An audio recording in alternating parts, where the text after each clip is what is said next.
Stop. The fallout from the shooting a couple of days ago continues, as well it should. And again, it's this circular argument that has become highly irritating to everybody involved, in which people on the left scream, do something. People on the right say, well, what would you have us do? And then people on the left say, well, if you're even asking that question, it means you don't want to do something.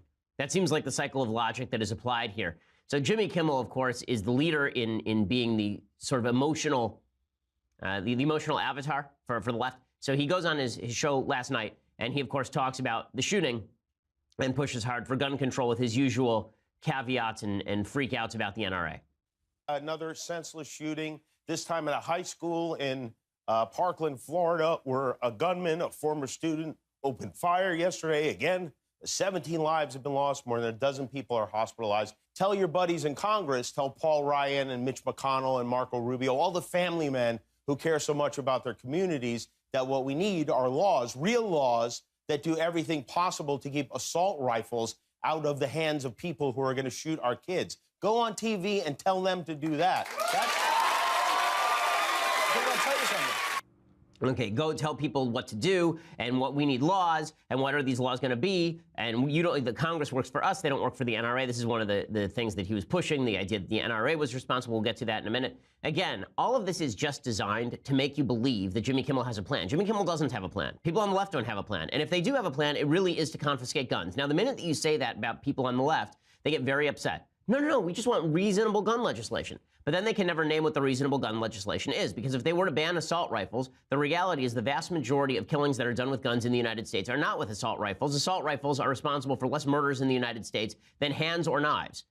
When people on the left say, well, what if we would just do better background checks? We have full background checks in the state of California, and that has not stopped the Isla Vista shooting. It did not stop the San Bernardino shooting. Again, the problem with these targeted gun laws is that what people on the left really want, if they were honest about it, they would say this. Piers Morgan, when I was on with him in 2013, he refused to say it, but then he finally came out and he was honest about it. What they really want is a UK-style government seizure of vast amounts of guns. That is not going to happen in the United States. They tried it in Australia. They tried a gun buyback program. Only 1/3 of all the guns were turned in Australia. They still have a murder rate in Australia with guns. They still have gun buybacks. It is illegal to own a gun in Australia, and yet people still own guns. 2/3 of the people who owned it before still own it. In the United States, if you were to grandfather in all of the guns that still are there are 300 million guns in the United States. So that would not actually solve the problem you're talking about, because a lot of the guns that are in the hands of people who are going to commit school shootings in the future are already in those hands. Right? So you'd actually have to go around confiscating guns. Good luck trying to take guns away from 42% of the American public who say, 42% of households say that there's a gun in the house, right? There's a gun in my house. Right? The government would have to come to my house and take it from me. I'm not going to offer it back in a government buyback, and neither is anybody else who owns a gun.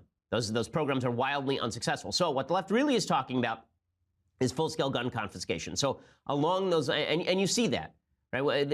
At the school vigil, there's a vigil at the school, and this chant broke out, "No more guns." Now, I don't know what that's supposed to mean, no more guns. Right? You're going to take away the ones that people already have. You're going to take away from law-abiding citizens. And then CNN, the rest of the media, they spend an awful lot of time bringing on victims of shootings to talk about what gun policy should be. So CNN featured a grieving mother. I'm never in favor of this, by the way. I think that it's always a mistake to have grieving people talk about policy, because I don't think that your grief is relevant to the policy considerations at issue.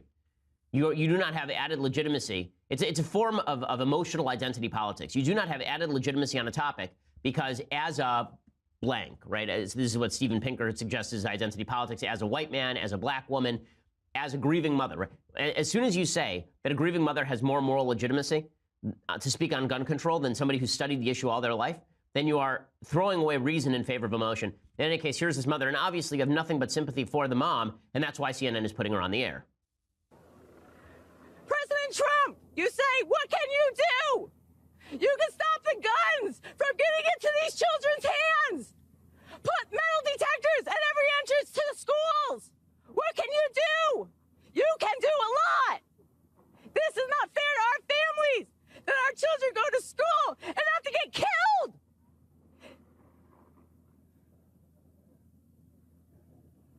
I just spent the last 2 hours putting the burial arrangements for my daughter's funeral, who's 14. President Trump, please do something.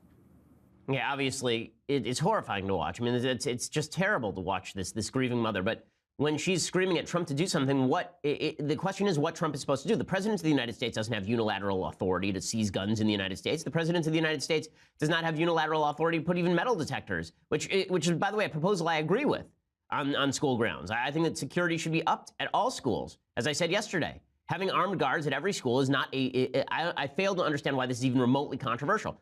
But the reason that the bigger question is not about the mom. I understand where the mom is coming from. Everyone with a heart understands where the mom is coming from. The question is, why is CNN spending airtime on this? And the reason that CNN is spending airtime on this is because CNN wants to manipulate viewers into responding emotionally to an issue that actually requires thought and reason, as opposed to an issue that requires emotional response. You notice that CNN never does this, by the way, with victims of terror attacks. CNN will never go to victims of terror attacks after there is an Islamic terror attack, for example.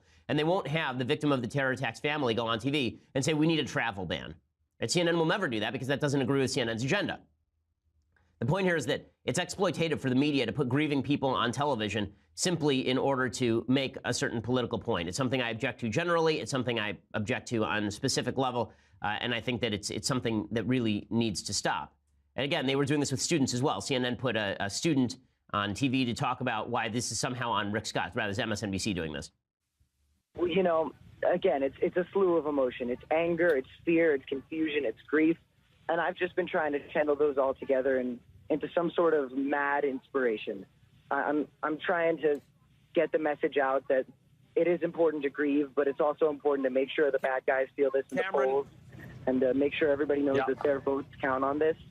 It's my astute belief that the blood of those 17 people is on Rick Scott's hands. Okay, so somehow it's not Rich Scott, it's Rick Scott. It's somehow the blood of people who died in Parkland is on Rick Scott's hands. Why is it on Rick Scott's hands when a nutcase, who apparently the police were called to the house 39 times. This is the new report. The police had gone to this guy's house 39 times, and there was no involuntary commitment of this person who apparently, when he was a child, was even put in a facility for violent juveniles. Right? Obviously, the system failed here. But what that has to do with gun control is a little bit beyond me. Now, folks on the left, if they're really honest, they will say what they really mean. What they really mean is they want to confiscate all the guns.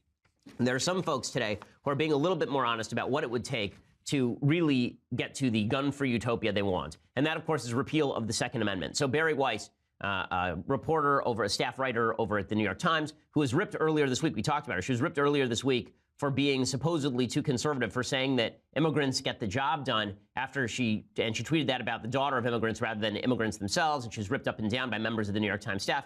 Well, she tweeted out repeal the Second Amendment, and then she tweeted out a column that was written by Bret Stephens a year ago, in October of 2017, a few months ago in October 2017, after the Las Vegas shooting, I believe. And that column was titled Repeal the Second Amendment. So let's go through that column because it's about as good an argument as you will hear for repealing the Second Amendment, and it is not a very good argument at that. So Bret Stephens starts off that column by deriding what he calls the conservative fetish for the Second Amendment. So why exactly would conservatives support a private right to own weapons for the protection of life and liberty? After all, Stephens says, quote, from a law and order standpoint, more guns mean more murder. Now, this actually is not true. Okay, more guns in certain places mean more murder. More guns in Vermont do not mean more murder. More guns in rural Texas do not necessarily mean more murder. Stephens cites a study in the American Journal of Public Health from 2013 to show that, quote, states with higher rates of gun ownership had disproportionately large numbers of deaths from firearm-related homicides. But there's only one problem with the study. This examines the statistics on a state level, which doesn't make any sense, given that virtually all murder in the United States takes place not in rural areas of states, but in the big cities. And in those big cities, there are very harsh gun laws. In the big cities, that's where nearly all murder in the United States takes place, in big cities. So there's very little link, actually, between state law and state homicide rate, as Eugene Volokh of the Washington Post pointed out.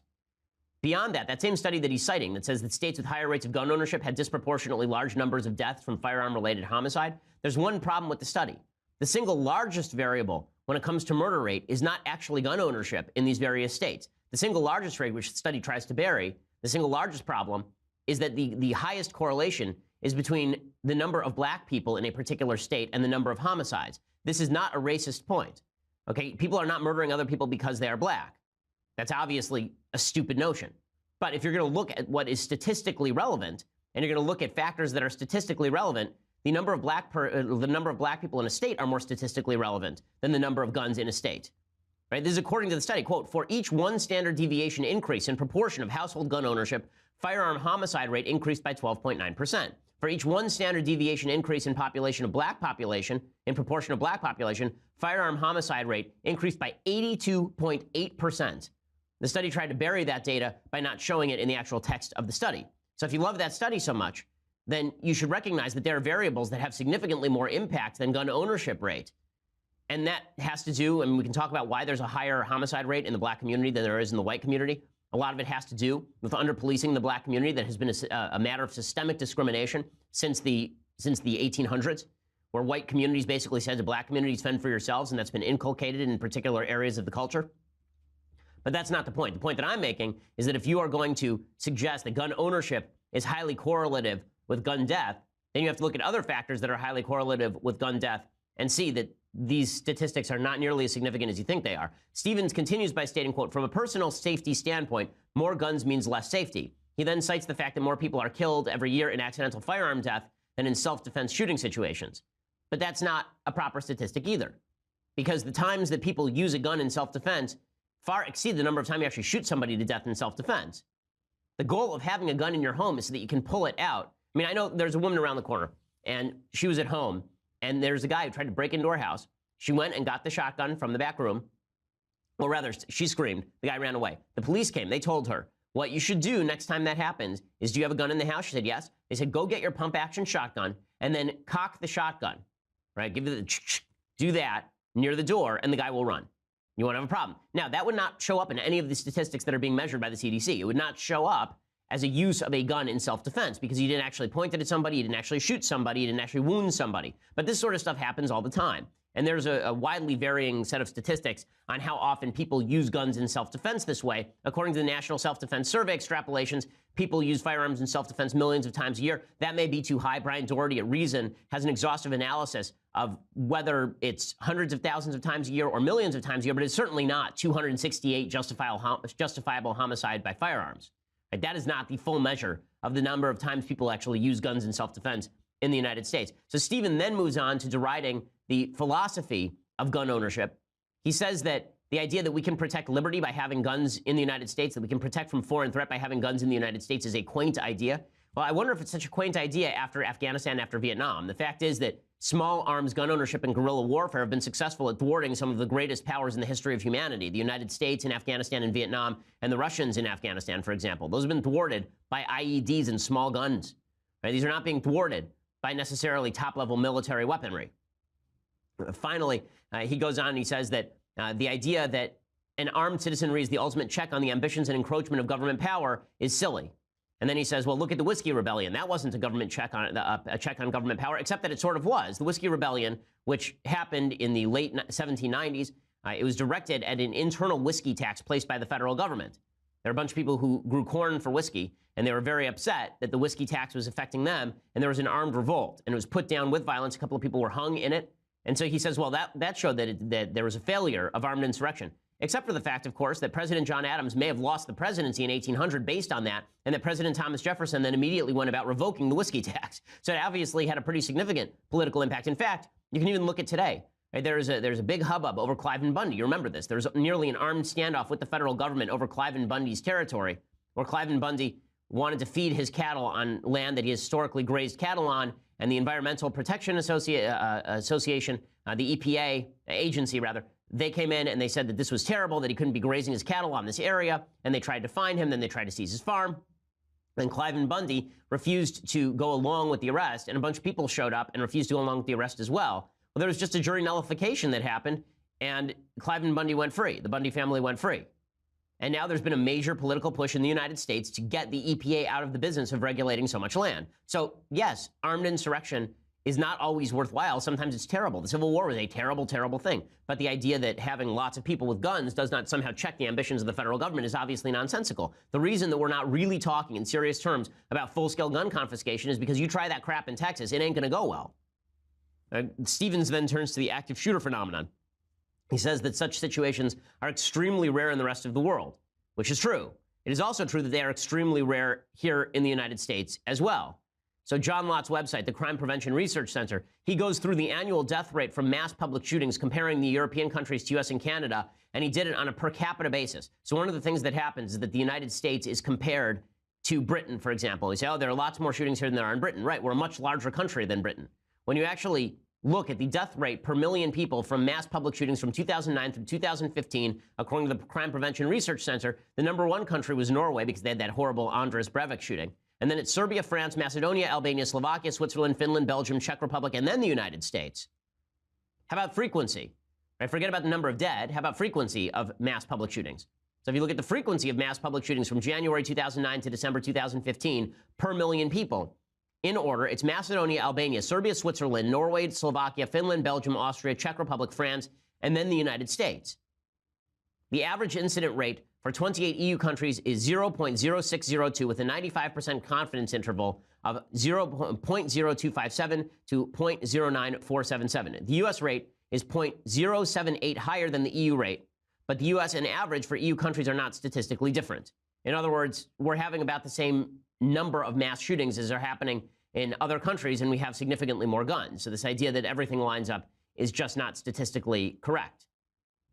Again, the case for full-scale gun confiscation is particularly weak, especially in a country where you have, as I say, some 300 million guns and 100 million gun owners. Finally, he says that leftists are losing the gun control debate when they lie about the facts, which is true, and that they should stop talking about quote-unquote common-sense gun control, and they should just repeal the Second Amendment. He says gun ownership shouldn't be outlawed. It doesn't need a blanket constitutional protection either. Right? It never occurs to Stevens that the fundamental argument in favor of owning a gun is protection of life, which is the fundamental right that you have in a state of nature, according to both the Founding Fathers and John Locke, and that the reason you have a gun is to protect your own life and protect your own liberty. And a state powerful enough to confiscate weaponry on a grand scale is a state powerful enough to end your rights as well. Other rights, not just your First Amendment rights. And Stevens finishes by saying, the true foundation of American exceptionalism should be our capacity for moral and constitutional renewal, not our instinct for self-destruction. But that's not true at all. The true foundation of American exceptionalism is the idea that we built a system on unchanging human nature. Human nature has not changed. And the idea of handing a complete monopoly on gun ownership over to the federal government is a scary one, or should be a scary one, to anyone who loves liberty.